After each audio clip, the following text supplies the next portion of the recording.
अभी आप देख सकते हैं प्रधानमंत्री नरेंद्र मोदी G7 में हिस्सा लेने के लिए इटली पहुंच चुके हैं, लेकिन चीन ने इसी के बाद से ही भारत के सामने हाथ फैलाना शुरू कर दिया है और ऐसा लग रहा है कि कहीं भारत को G7 का परमानेंट मेंबर ही ना बना लिया जाए। आधा डर चीन को इसी बात का है, क्योंकि आप देखेंगे जिस तरह से भारत की अर्थव्यवस्था बढ़ रही है, साथ ही एक बड़े कंज्यूमर मार्केट के साथ दुनिया के बड़े देशों का ध्यान अपनी तरफ किए हुए है। क्या पता जब प्रधानमंत्री नरेंद्र मोदी इटली से वापस आ रहे हों, G7 कहीं G8 में ना बदल जाए। इसको ऐसे समझिए कि ये 11वीं बार है जब भारत को G7 में आमंत्रित किया गया है और प्रधानमंत्री नरेंद्र मोदी लगातार 5वीं बार इसमें भाग ले रहे हैं। वैसे G7 में शामिल होना एक जटिल प्रक्रिया है, फिर भी भारत का लगातार बढ़ता हुआ प्रभाव निश्चित रूप से उसकी G7 में शामिल होने की संभावनाओं को और मजबूत करता है, क्योंकि हाल के दिनों में जिस तरह इटली और भारत की दोस्ती मजबूत होती दिखी है, जो कि जर्मनी और फ्रांस से भी आगे निकलता हुआ दिखाई दे रहा है। अब ये सब देखकर चीन सहम चुका है, क्योंकि भारत ने उसका दाना पानी पहले ही बंद किया हुआ है और फिर से G7 में बार बार भारत को आमंत्रित किया जाना चीन की मेहनत पर पानी फेर जाता है, क्योंकि चीन खुद तो इसका मेंबर नहीं है। क्या हो रहा है, क्या होने वाला है, उसको बाद में ही पता चलता है।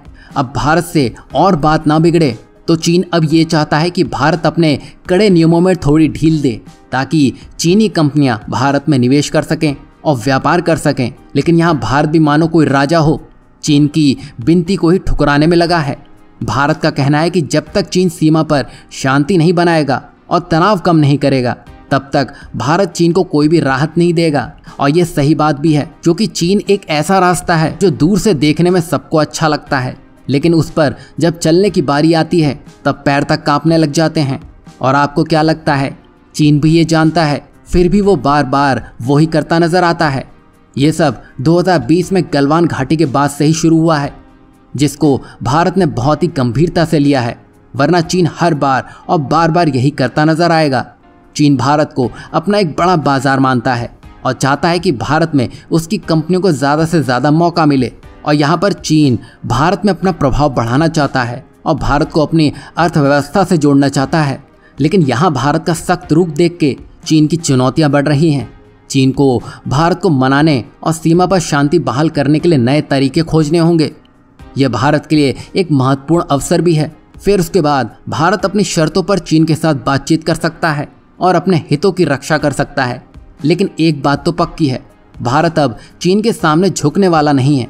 भारत अपनी आत्मनिर्भरता और शक्ति का प्रदर्शन कर रहा है। अब चीन भी शायद सोच रहा होगा कि क्या भारत वाकई में राहत देगा या फिर चीन को झुकना होगा, क्योंकि ऐसा भारत और भारत के लिए जा रहे हालिया फैसले चीन ने कभी भी नहीं देखे होंगे। ऊपर से भारत के विदेश मंत्री डॉक्टर एस जयशंकर ने अपना पदभार संभालते हुए ये साफ कर दिया कि भारत अपनी खोई हुई साख फिर से हासिल करेगा।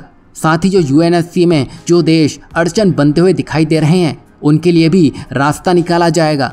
अब चीन पिछले 4 से 5 महीनों में लगातार इस पर जोर दे रहा है कि भारत उसकी बात सुन ले और उसको ढील दे दे। लेकिन यहाँ भारत को देखने से ऐसा लग रहा है कि भारत को भी मजा आ रहा है कि वो चीन को उसकी असली जगह दिखा पाने में कामयाब रहा है। अब देखना ये दिलचस्प होगा कि प्रधानमंत्री नरेंद्र मोदी और इटली की प्रधानमंत्री जॉर्जिया मेलोनी के बीच क्या बातें होती हैं और किस तरह के नतीजे सामने आते हैं। वैसे यहाँ इटली का ध्यान रशिया यूक्रेन युद्ध विराम और साथ ही साथ इजराइल के मुद्दों को लेकर बात करना अहम होगा, क्योंकि भारत इसमें एक अहम कड़ी है।